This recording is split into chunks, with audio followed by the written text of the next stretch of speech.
একটি ফসফরাস অণুতে কতটি নিউট্রন আছে? অর্থাৎ ফসফরাস অণুর মোট নিউট্রন সংখ্যা আমার বের করতে হবে। তো আমরা ফসফরাস অণুর তো পরে যাব, আগে পরমাণুটা দেখি। আমরা জানি ফসফরাস এর প্রতীক হলো পি।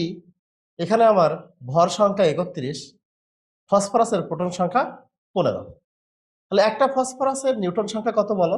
একটা ফসফরাসের নিউট্রন সংখ্যা হলো ১৬। অর্থাৎ ফসফরাসের একটি পরমাণুতে আমার ১৬টি নিউট্রন সংখ্যা আছে। এখন বলা হচ্ছে ফসফরাসের একটি অণুতে মোট কতটি নিউট্রন সংখ্যা আছে। এবার সে অণুর সংকেতটা জানি আমরা। আমরা জানি অণুর সংকেত হলো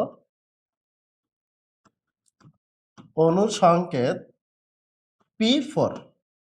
ফসফরাসের অণুর সংকেত P4। অর্থাৎ ফসফরাসের একটি অণুতে ৪টা পরমাণু আছে। একটা পরমাণুতে আমার নিউট্রন আসে কয়টা? ১৬টা। তাহলে একটি অণুতে কয়টি থাকে? একটি অণুতে থাকে ১৬ × ৪ অর্থাৎ ৬৪টি। তাহলে ফসফরাসের একটি অণুতে নিউট্রন সংখ্যা আছে আমার ৬৪টি।